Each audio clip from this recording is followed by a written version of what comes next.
প্রিয় বন্ধুগণ, রাতে ঘুমানোর আগে এই দোয়াটি পড়ুন। আল্লাহ চাইলে মনের আশা পূরণের কল্যাণের পথ সহজ করবেন ইনশাআল্লাহ। আপনি কি এমন কোনো দোয়া খুঁজছেন যা রাতের নির্জনতায় আল্লাহর কাছে আপনাকে আরো বিনয়ী করে তুলবে? এমন একটি দোয়া যা একজন মহান নবী চরম বিপদের মুহূর্তে পড়েছিলেন, আর আল্লাহ তার দোয়া কবুল করেছিলেন। আজকের ভিডিওতে আমি এমন একটি কুরআন প্রমাণিত দোয়া শোনাবো, যা শুধু মুখে পড়ার জন্য নয়, বরং অন্তর দিয়ে বুঝে পড়ার জন্য। তাই ভিডিওটি শেষ পর্যন্ত থাকুন, কারণ শেষে বলবো কিভাবে এই দোয়াটি রাতে পড়লে আপনার জীবনে আল্লাহর রহমতের আশা আরো দৃঢ় হতে পারে। একজন যুবক বহুদিন ধরে চাকরি পাচ্ছিলেন না। প্রতিদিন আবেদন করতেন, কিন্তু বারবার ব্যর্থ হতেন। এক রাতে তিনি ভাবলেন, আমি শুধু ফল চাইছি, কিন্তু আল্লাহর কাছে বিনয়ের সঙ্গে নিজেকে সঁপে দিচ্ছি তো? তিনি নিয়মিত তাহাজ্জুদের পর আল্লাহর কাছে কান্না ভেজা হৃদয়ে দোয়া করতে শুরু করলেন। বিশেষ করে তিনি নবী ইউনুস আলাইহিসসালাতু ওয়াসসালামের দোয়াটি পড়তেন এবং বলতেন, হে আল্লাহ, আমার জন্য যা কল্যাণকর তাই দান করুন। কিছুদিন পর তিনি শুধু একটি চাকরি পাননি, বরং পরে বুঝতে পেরেছিলেন আগের অনেক প্রত্যাখ্যানই ছিল আল্লাহর পক্ষ থেকে তাকে আরো ভালো কিছুর জন্য প্রস্তুত করার অংশ। শিক্ষা: আল্লাহ সব দোয়া একইভাবে কবুল করেন না। কখনো সঙ্গে সঙ্গে দেন, কখনো পরে দেন, আবার কখনো তার চেয়েও উত্তম কিছু দিয়ে দেন। আলহামদুলিল্লাহ।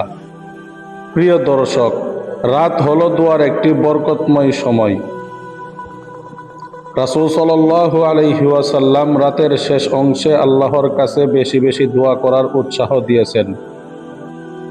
আজ আমরা শিখব নবী ইউনুস আলাইহিসসালাতু ওয়াসসালামের সেই বিখ্যাত দোয়াটি।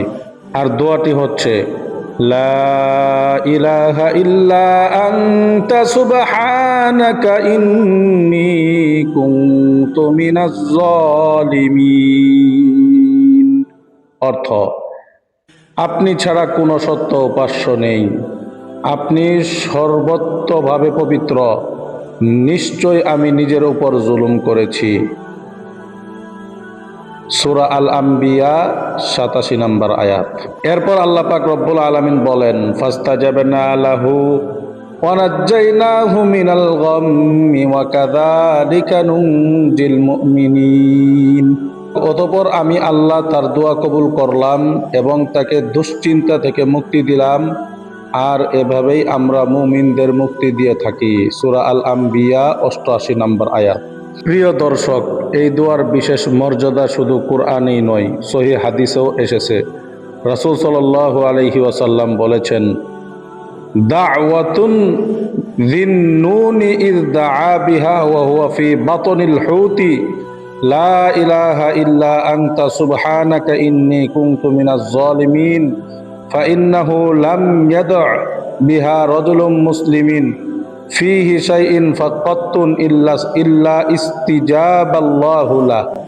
অর্থ: মাছের পেটে থাকা অবস্থায় জিন্নুন যে দোয়া করেছিলেন, অর্থাৎ হযরত ইউনুস আলাইহিসসালাতু ওয়াসসালাম যে দোয়া করেছিলেন, কোনো মুসলিম যদি কোনো বিষয়ে এই দোয়া বিপদের সময় আল্লাহর কাছে প্রার্থনা করে, তবে আল্লাহ তার দোয়া কবুল করেন।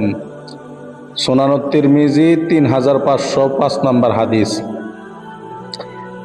এর অর্থ এই নয় যে আমরা আল্লাহর কাছে যাই চাই তা অবশ্যই সেই রূপেই পাব, বরং আল্লাহ তার অসীম জ্ঞান অনুযায়ী বান্দার জন্য যা সর্বোত্তম তাই দান করেন।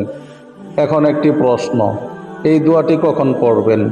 রাতে ঘুমানোর আগে অজু করে ২ রাকাত নফল নামাজ যদি সম্ভব হয় পড়ে আন্তরিকতার সঙ্গে এই দোয়াটি বারবার পড়তে পারেন। এরপর নিজের ভাষায় আল্লাহর কাছে আপনার প্রয়োজন অনুযায়ী দুশ্চিন্তা, আশা ও কল্যাণের জন্য, রিজিকের জন্য দোয়া করতে পারেন। কোরআনের দলিল: পবিত্র কোরআনের সূরা গাফিরের ৬০ নম্বর আয়াতে আল্লাহ পাক রব্বুল আলামিন বলেন, ওয়াকালা রাব্বুকুম উদউনি আস্তাজিব লাকুম। অর্থ: তোমাদের রব বলেছেন, তোমরা আমাকে ডাকো, আমি তোমাদের ডাকে সাড়া দেব। মনে রাখবেন, দোয়া কবুলের জন্য হালাল উপার্জন, ফরজ ইবাদতের যত্ন এবং গুনাহ থেকে বেঁচে থাকার চেষ্টা অত্যন্ত গুরুত্বপূর্ণ। প্রিয় ভাই ও বোনেরা, আজ রাত থেকে এই সুন্দর কুরআনি দোয়াটি অভ্যাস করুন, পড়তে থাকুন। তবে মনে রাখবেন, দোয়া কোনো জাদুমন্ত্র নয়, এটি আল্লাহর প্রতি পূর্ণ ভরসা, বিনয়ী ও আন্তরিকতার বহিঃপ্রকাশ। হয়তো আল্লাহ আজই আপনার দুশ্চিন্তা দূর করবেন, হয়তো আরো উত্তম সময়ে আরো ভালো কিছু দান করবেন। একজন মুমিন কখনো আল্লাহর রহমত থেকে নিরাশ হয় না। শেষ করার আগে সবাই মিলে একবার পড়ি, লা ইলাহা ইল্লা আনতা সুবহানাকা ইন্নী কুনতু মিনাজ জালিমিন। আল্লাহ তাআলা আমাদের সকলের দোয়া কবুল করুন, দুশ্চিন্তা দূর করুন এবং আমাদের জন্য দুনিয়া ও আখিরাতের কল্যাণ নির্ধারণ করুন। আমিন। বিশেষ দ্রষ্টব্য একটি সতর্কতা, ইসলামে এমন কোনো দোয়া নেই যার সম্পর্কে নিশ্চিতভাবে বলা হয়েছে যে এটি পড়লেই সব অপূর্ণ আশা পূরণ হবে।